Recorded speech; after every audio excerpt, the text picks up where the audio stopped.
राजेश्वरी और आप देख रहे हैं सियासत। सनम लाख तुम हमसे खफा रहो या मैं तुमसे खफा रहूं, लेकिन हकीकत है कि दोनों एक दूसरे की जरूरत है। वैसे ही संबंध है समाजवादी पार्टी और कांग्रेस के। आज हम बात करेंगे बेनी बाबू के बेतुके बयान और अधर में लटके महिला कानून पर। सबसे पहले अब तक की सुर्खियां।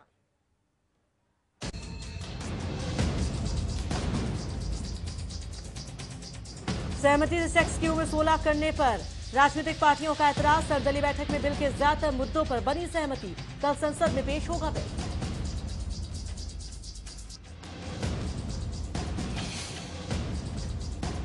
बेनी प्रसाद वर्मा और मुलायम सिंह में छिड़ी जुबानी जंग। मुलायम ने बेनी को माफी मांगने को कहा, बेनी का माफी मांगने से इनकार। बेनी के बयान पर केंद्र सरकार ने मांगी माफी। कमलनाथ ने बयान पर जताया खेद। बेनी ने मुलायम को कहा था गुंडा। धोखे पर सख्त सुप्रीम कोर्ट। 2 अप्रैल तक इटली के राजदूत के भारत छोड़ने पर लगाई रोक। 9 सैनिकों के लौटने के लिए 22 मार्च तक का दिया समय।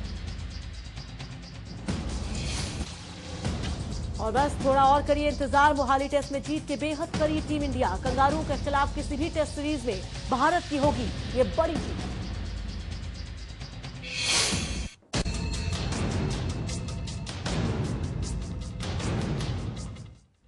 आतंकवादियों के संरक्षक हैं। ये क्या बात है तो बोले, तो क्या समझते हैं?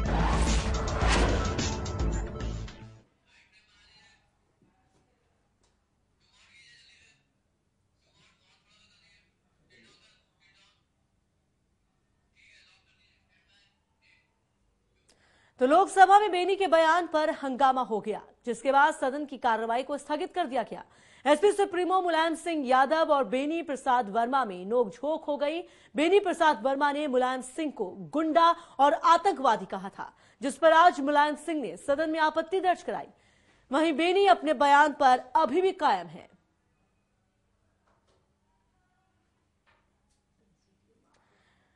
तो बात हो रही है बेनी प्रसाद वर्मा की। जी हां, बेनी बाबू ने जिस तरीके से मुलायम सिंह यादव पर तल्ख टिप्पणी की, जो बेतुका बयान उन्होंने दिया, मुलायम सिंह यादव को ना सिर्फ गुंडा कहा, ना सिर्फ आतंकवादी कहा, बल्कि यह भी कहा कि मुलायम सिंह से बेनी बाबू को जान का खतरा है।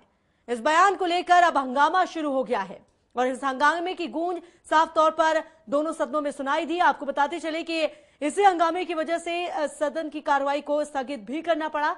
हालांकि अगर बात करें बेनी प्रसाद वर्मा की, तो इस हंगामे के बाद भी बेनी बाबू झुकने को तैयार नहीं है, मानने को तैयार नहीं है कि उन्होंने जो भी कहा वो गलत कहा। वो अभी भी अपने बयान पर कायम है।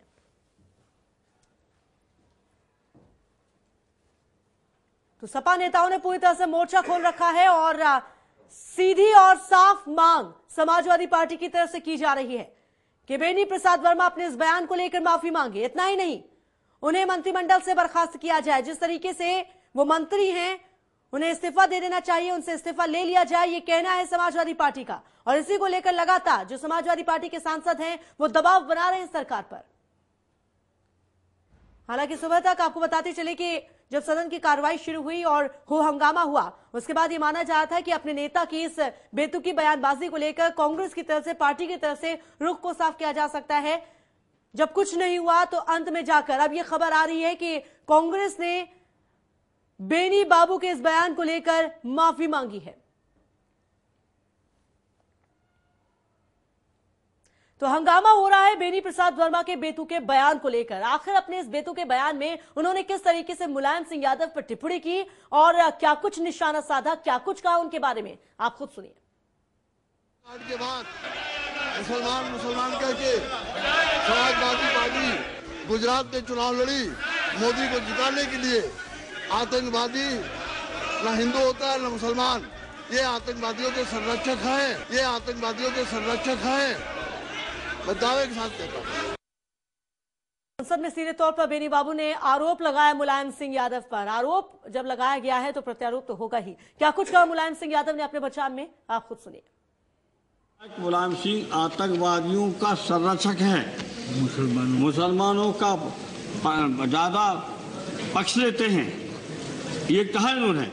और मुसलमानों का पक्ष जब सच्चर आयोग की रिपोर्ट साफ कहती है कि मुसलमान सबसे ज्यादा गरीब है, पिछड़ा है, अशिक्षित है।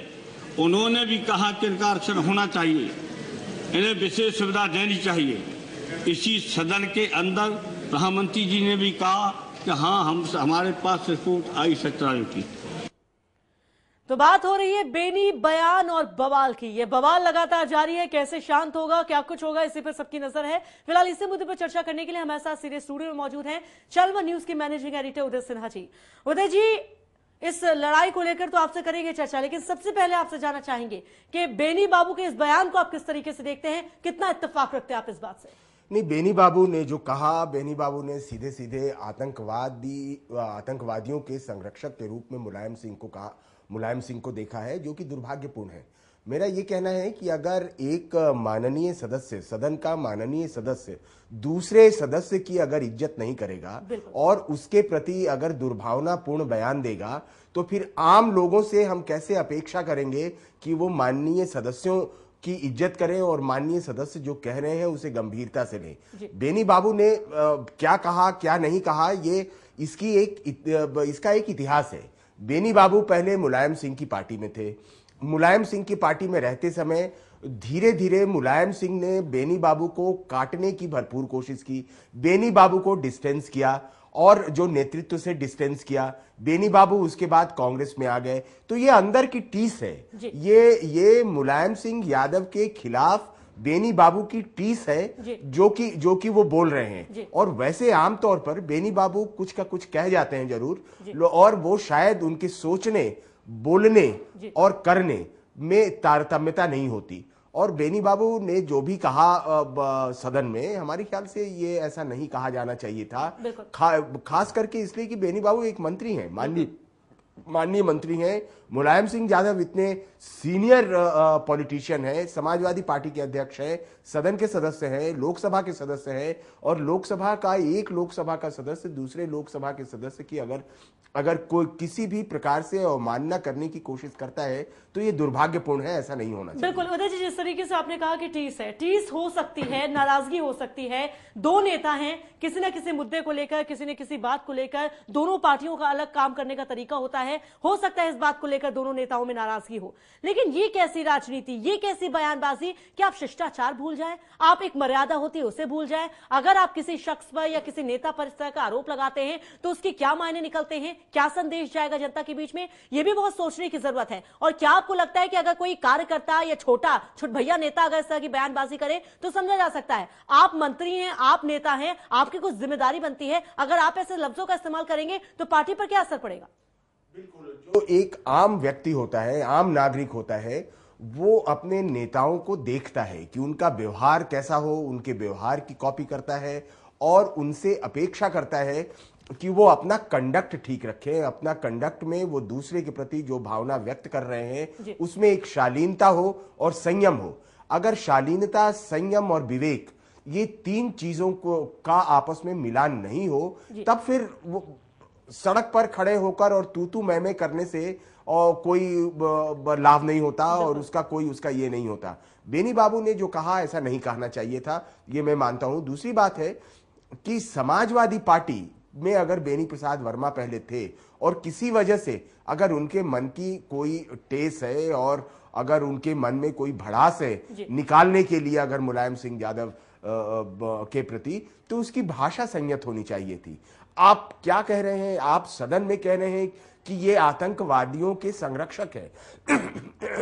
एक एमपी पर आप ये आरोप लगा रहे हैं कि आप आतंकवादियों के संरक्षक हैं। आतंकवादी का संरक्षक होना और वो सदन में आरोप लगना, ये अपने आप में बहुत ही दुर्भाग्यपूर्ण है। इस तरीके से नहीं होना चाहिए। और अगर ऐसा होता है, उसके पीछे उन्होंने तर्क ये दिया कि गुजरात में आपने चुनाव लड़ा और नरेंद्र मोदी को जिताने के लिए आपने चुनाव लड़ा, इसलिए कि आपके वहां खड़ा होने से, समाजवादी पार्टी के सदस्यों को खड़ा होने से वोट बैंक में बंटवारा हो गया और नरेंद्र मोदी जीत गए। तो नरेंद्र मोदी अगर जीत भी गए, ये इस बात को प्रूफ नहीं करता मुलायम सिंह आतंकवादियों के संरक्षक है।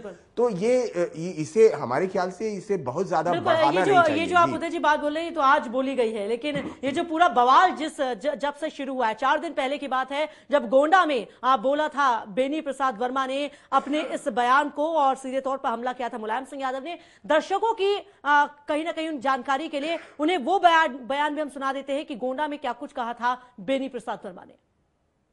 साफ है इस प्रदेश के लिए मुलायम सिंह यादव, लेकिन ये लुटेरा और गुंडा दोनों है। सबसे बड़ा साफ है इस प्रदेश के लिए मुलायम सिंह यादव, लेकिन ये लुटेरा और गुंडा दोनों है। तो अपने बयानों के लिए तो जाने जाते हैं बेनी प्रसाद वर्मा, अक्सर इस तरह की वो बयानबाजी करते हैं। लेकिन यहां पर एक सवाल उठता है उदय जी, आपको लगता है कि कहीं ना कहीं कांग्रेस के अंदर ज्यादा इस तरह की बयानबाजी होती है? कांग्रेस के नेताओं की बात करें, कभी दिग्विजय सिंह इस तरह के बोलते हैं, कभी बेनी प्रसाद वर्मा बोलते हैं, कभी शशि थरूर बोलते हैं। क्या आपको लगता है कि कहीं ना कहीं कांग्रेस के अंदर जो नेता हैं वो बेलगाम नेता हैं, कभी भी कुछ बोल जाते हैं, किसी पर भी बयान कर देते हैं, किसी पर भी हमला कर देते हैं और शायद बोलने से पहले सोचते नहीं है? कहीं ना कहीं ढील कांग्रेस के अंदर नेताओं को मिली है जिसकी वजह से इस तरह के बयान सामने आते हैं? नहीं, ऐसा नहीं है। और मुझे ऐसा लगता है कि कांग्रेस की तरफ से, कांग्रेस के नेतृत्व की तरफ से कुछ लोगों को ये आगे करके उनसे बयान दिलवाया जाता है और ये एक लिटमस टेस्ट की तरीके से होता है। एक बयान दिया जाता है और उस बयान पर अगर ज्यादा हंगामा हो गया तो उस बयान को वापस ले लिया जाता है और उस बयान के परिप्रेक्ष्य में जनता के बीच में कांग्रेस की पॉपुलैरिटी या अनपॉपुलैरिटी को मापा जाता है। इसलिए ये इस तरीके के बयान अगर दिए भी जाते हैं तो मुझे लगता है चाहे दिग्विजय सिंह हो या बेनी प्रसाद वर्मा हो या शशि थरूर हो, ये इसके पीछे जरूर एक सोची समझी रणनीति भी होती है। बेनी प्रसाद वर्मा की उपयोगिता कांग्रेस में क्या है, इस बात को समझना चाहिए। बेनी प्रसाद वर्मा कांग्रेस में, क्योंकि बेनी प्रसाद वर्मा कांग्रेस के हैं अभी और उनके लिए सबसे बड़ा खतरा समाजवादी पार्टी है। तो समाजवादी पार्टी में डेंट करने की उनको जिम्मेवारी है।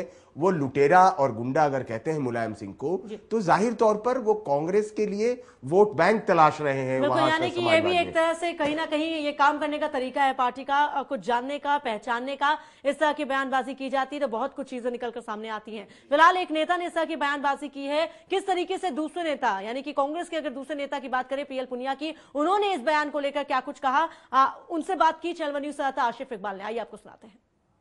आज हंगामेदार हो गया, वजह थी बेनी प्रसाद वर्मा का बयान।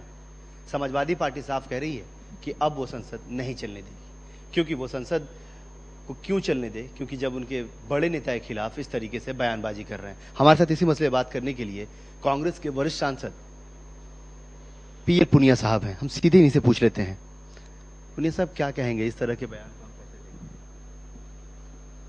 देखिए, अगर वो कह रहे हैं कि एक बयान की वजह से पार्लियामेंट को नहीं चलने देंगे, सदन को नहीं चलने देंगे, तो वो गलत बात है।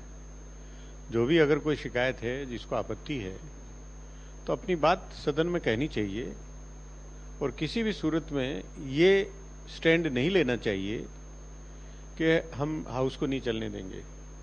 हाउस किसी एक दल का नहीं है, किसी एक व्यक्ति का नहीं है। ये सभी सदस्यों के अधिकार की रक्षा करने के लिए है। पूरी जनता की, पूरे देश की जनता की आवाज उठाने के लिए हाउस है।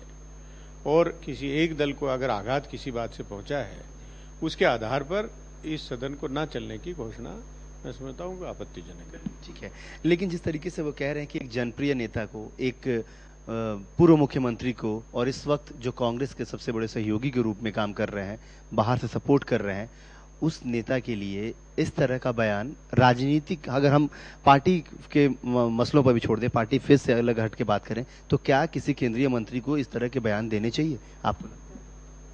देखिए, मुलायम सिंह यादव जी और बेनी प्रसाद वर्मा जी दोनों ही वरिष्ठ राजनेता हैं और दोनों आपस में बहुत घनिष्ठ संबंध और मित्र रहे हैं। आपस में क्या बात हुई है ये वो आपस में जाने। और बेनी प्रसाद वर्मा जी बहुत सुलझे हुए नेता हैं। उन्होंने क्या बयान दिया है मैंने विस्तार से जानकारी नहीं की, लेकिन आज पार्लियामेंट में जो हंगामा हुआ उसके आधार पर मुझे इसका पता लगा। तो एक बात मैं स्पष्ट रूप से कहना चाहूंगा कि आपस में मतभेद हो सकते हैं और राजनीतिक दल अलग अलग होते हैं तो मतभेद होंगे, अपने विचार अलग होंगे। कोई भी बात हमें किसी की आलोचना करने का भी अधिकार है, लेकिन आलोचना करते समय मर्यादा का अवश्य ध्यान रखा जाना चाहिए। मैं सिर्फ इतना कहना चाहूंगा। आप बिल्कुल वाजिब कह रहे हैं और यही बात समाजवादी पार्टी भी कह रही है। समाजवादी पार्टी ने ये कहा कि जिस तरह के बयान दिए गए हैं, राजनीतिक बयानबाजी जरूर होती है, एक दूसरे पे आरोप प्रत्यारोप भी होता है, लेकिन हर चीज की एक सीमा होती है। जिस तरीके से बेनी बाबू ने ये बात कही है वो सीमा से बाहर जाके कही है और उन जैसे एक बुजुर्ग नेता को, खास करके जो खुद उस पार्टी में रहे हुए हों, उनको ये बयान नहीं देना चाहिए। आप क्योंकि कांग्रेस के वरिष्ठ सांसद हैं, कांग्रेस के नेता के खिलाफ इस तरह की चीजें हैं, क्या आपको नहीं लगता कि इस तरह के बयान देने से पहले अपने आप को सोचना समझना और तमाम चीजों? देखिए, मैं स्पष्ट रूप से कह चुका हूं कि आपस में मतभेद जो भी हों, आपस में किसी दूसरे की आलोचना करनी हो, जो सब संसदीय भाषा और मर्यादा के बीच में रहना चाहिए। और बाकी बातें अगर पूछना हो विस्तार से तो मैं समझता हूं कि उन दोनों नेताओं से आपस में बात कर लेनी चाहिए। उनका इंटरव्यू लेंगे तो वो स्पष्ट रूप से। मुलायम सिंह ने कहा है कि हम इस बयान की भर्त्सना करते हैं, निंदा करते हैं।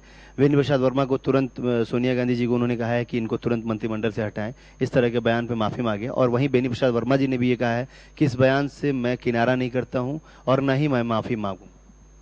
देखिए, जो मैं कह चुका हूं उससे ज्यादा मैं नहीं समझता हूं कि मेरे कोई हैसियत है किसी को मंत्रिपरिषद में लेना, किसी को हटाना, किसी के खिलाफ कार्रवाई करना। ये एक अलग अलग स्तर हैं, अलग अलग डिसीजन होते हैं, वो डिसीजन होंगे। और मैं समझता हूँ राजनीति के स्तर बेहतर होने चाहिए, ये तो कम से कम आप मानते हैं। मैं स्पष्ट रूप से आपको बता चुका कि विरोधी से विरोधी व्यक्ति के खिलाफ अगर हमको बात कहनी हो, वो मर्यादा और जो संसदीय भाषा की परिधि के अंदर ही रहना चाहिए, वो लक्ष्मण रेखा पार नहीं होनी चाहिए। साफ पुनिया साहब कह रहे हैं कि लक्ष्मण रेखा किसी को पार नहीं करनी चाहिए। तमाम लोगों को संसदीय भाषा का प्रयोग करना चाहिए और साथ ही कुछ भी किसी पे बोलने से पहले तमाम चीजों को समझ लेना चाहिए। कैमरामैन यादव शर्मा के साथ आशिफ इकबाल, चैनल 1 दिल्ली। तो बिल्कुल यहाँ पर वक्त हो गया एक छोटे से ब्रेक का। ब्रेक के बाद जल्द हाजिर होंगे, आप देखते रहिए चैनल 1 न्यूज। संरक्षक है ये क्या बात है, बोले क्या समझते हैं?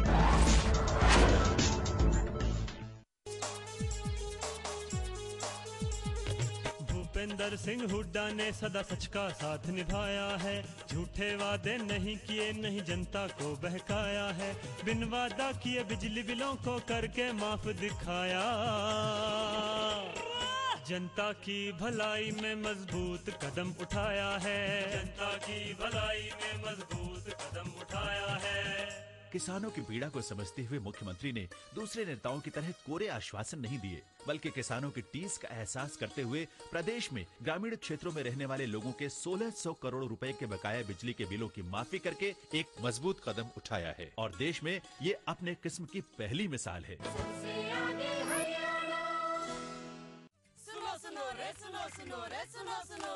हमने केबल टीवी का सेट टॉप बॉक्स लगवाया और दिल डिजिटल हो गया। फैंटास्टिक पिक्चर क्वालिटी, सैकड़ों चैनलों में से अपनी पसंद के चैनल चुने, रेट कार्ड के हिसाब से पेमेंट करें। सोचोगे तो सोचते ही रह जाओगे। 31 मार्च के बाद 15 राज्यों के 38 शहरों में बिना सेटअप बॉक्स के कोई भी केबल टीवी नहीं देख पाएगा। लाखों परिवारों ने सेट टॉप बॉक्स लगवाया, अब आपका नंबर आया। सेट टॉप बॉक्स लगवाएं, डिजिटल हो जाएं। 3 लाख तक अधिग्रहण की 1 एकड़ की राशि थी, किसानों के लिए धरती की ये कीमत जरा सी थी। भूपेंद्र सिंह हुड्डा ने इसे 72 लाख तक बढ़ा दिया, 33 साल तक दे रॉयल्टी, किसान शिखर पे चढ़ा दिया।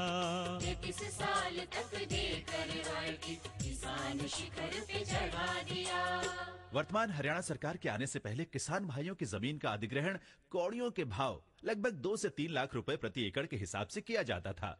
माननीय मुख्यमंत्री श्री भूपेंद्र सिंह हुड्डा ने पूरे प्रदेश में जमीनों के न्यूनतम फ्लोर रेट निर्धारित किए और प्रदेश में कुल 6 जोन बनाए गए, जिसके अनुसार प्रदेश के किसानों को भूमि अधिग्रहण के बदले 21,60,000 से लेकर 72 लाख रुपए तक प्रति एकड़ मुआवजे के रूप में मिल रहे हैं। इतना ही नहीं, किसानों को मुआवजे के साथ साथ 21,000 रुपए प्रति एकड़ हर साल 33 सालों तक रॉयल्टी भी मिलेगी, जिसमें 750 रुपए प्रति वर्ष की बढ़ोतरी भी होगी। और यदि किसान की भूमि का SEZ और टेक्नोलॉजी पार्क के लिए अधिग्रहण किया जाएगा तो रॉयल्टी की राशि 42,000 रूपए प्रति एकड़ 33 सालों तक मिलेगी, जिसमें 1,500 रूपए की प्रति वर्ष बढ़ोतरी होगी। विकास की प्रक्रिया में किसानों को भागीदार बनाने के लिए अब हमने लैंड पूलिंग जैसी अनूठी स्कीम बनाई है।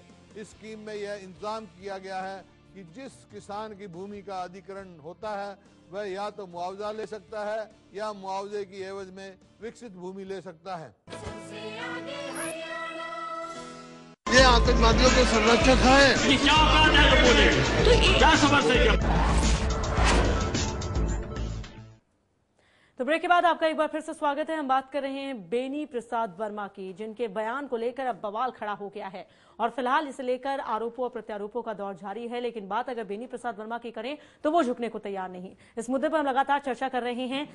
उदय जी बने हुए हैं। उदय जी, जिस तरीके से बात करें कांग्रेस की तो काफी वक्त ले लिया कांग्रेस ने अपने रुख को साफ करने में। पहले ये माना जाता था कि अगर बेनी प्रसाद, उनकी पार्टी की तरफ से इस तरह का बयान आया है, बेनी प्रसाद वर्मा का ये बयान है, अगर निजी बयान है तो ये पार्टी की तरफ से क्लियर किया जाए, अगर ये पार्टी का रुख है तो ये क्लियर किया जाए। काफी वक्त लग गया माफी मांगने में कांग्रेस को। और अगर कांग्रेस ने माफी मांग ली नेहा, तो ऐसा लगता है कि कांग्रेस ने माफी मांगी तो बेनी प्रसाद के इस बयान को कांग्रेस ने ओन किया। ऐसा नहीं है कि कांग्रेस ने कहा कि नहीं ये बेनी बाबू का ये स्वतंत्र विचार है और ये उनका मानना है, ये कांग्रेस का मानना नहीं है। लेकिन जब कांग्रेस ने ऐसा किया तो और माफी जब मांग ली तो कांग्रेस ने उसको ओन किया। जो मैं पहले बात कह रहा था कि ये कांग्रेस की राजनीति करने का एक खास ढंग है और जरूर इस तरीके की ब्रीफिंग रही होगी बेनी बाबू को कि आप उसमें रिएक्ट कीजिए, क्योंकि बेनी बाबू अगर रिएक्ट करते हैं और मुलायम सिंह यादव और समाजवादी पार्टी पर अगर प्रहार करते हैं तो उसका सीधा फायदा कांग्रेस को मिलेगा। उत्तर प्रदेश में कांग्रेस को फायदा मिलेगा, क्योंकि वोट बैंक जो है, मुसलमान जो है वो किधर जाएगा? मुसलमान समाजवादी पार्टी के साथ रहेगा या मुसलमान कांग्रेस के पास जाएगा। और इसी वजह से ये वोट बैंक की लड़ाई है जिसके तहत बेनी बाबू ने ये बातें कही। और मुलायम सिंह ने भी जो इसमें इतनी तीखी प्रतिक्रिया की वो इसी वजह से की कि ये वोट बैंक की राजनीति को मुलायम सिंह भी समझते हैं कि इसी वजह से कांग्रेस करा रहा है। बहरहाल अगर कांग्रेस ने ये अपनी प्रतिक्रिया दे दी, कांग्रेस ने अगर माफीनामा अगर जाहिर कर दिया, मुझे नहीं पता कि कांग्रेस ने किया कि नहीं किया, लेकिन अगर कांग्रेस ने किया तो ये बात खत्म हो जानी चाहिए और इसको आगे नहीं बढ़ाया जाना चाहिए। टाइमिंग की बात करें, अगर टाइमिंग यानी कि इस वक्त को चुना जाना, इस वक्त बेनी प्रसाद वर्मा का ये बयान आना, इससे पहले कि अगर थोड़ा से 2-3 दिन पहले की हम बात करें तो शाही इमाम ने जिस तरीके से मुलायम सिंह यादव से संबंध, अपने रिश्ते तोड़े थे, उसके बाद बेनी प्रसाद वर्मा का ये बयान देना, टाइमिंग को लेकर क्या कहेंगे आप? नहीं, टाइमिंग बहुत सही प्रश्न किया आपने नेहा। टाइमिंग बहुत ही महत्वपूर्ण है क्योंकि अभी समाजवादी पार्टी चारों तरफ से दबाव में है। समाजवादी पार्टी की सरकार में क्राइम जो है वो दिनों दिन ज्यादा बढ़ रहा है और जो कानून व्यवस्था है उस पर बहुत ज्यादा सरकार का कंट्रोल नहीं है। सरकार का जो इखलाक है, सरकार की जो हनक है वो हनक नहीं है बिल्कुल। तो ये अभी ही ये समय है जबकि समाजवादी पार्टी से वोट बैंक झटकने का समय है कि ये झटक के और कांग्रेस के पास आ जाए और कांग्रेस आगे आने वाले चुनाव में वो थोड़ा ज्यादा ठीक तरीके से वो परफॉर्म करे। सामने जो दिख रहा है कांग्रेस को भी और समाजवादी पार्टी को भी, वो चुनाव है। मुलायम सिंह खुद ही कह चुके हैं, पहले कह चुके हैं कि चुनाव 2013 में हो सकता है। 2013 के एंड में अगर चुनाव मुलायम सिंह यादव और समाजवादी पार्टी ऐसा मानती है कि ये चुनाव होना है अगर, तो ये टाइमिंग उसी को लेकर के है। ये जबकि समाजवादी पार्टी पर कांग्रेस ने अपना हल्ला बोला है। बिल्कुल सीधे तौर पर ये कांग्रेस का हल्ला बोल है सीधे तौर पर समाजवादी पार्टी पर, लेकिन इससे किसको फायदा होता है, किसको नुकसान होता है, ये तो आने वाले वक्त में साफ हो जाएगा। बहरहाल बहुत बहुत शुक्रिया उदय जी हमारे साथ इस चर्चा में जुड़ने के लिए। तो इसी के साथ हमारी इस खास पेशकश में बस इतना ही। मुझे लीजिए इजाजत, नमस्कार। क्या समझते हैं?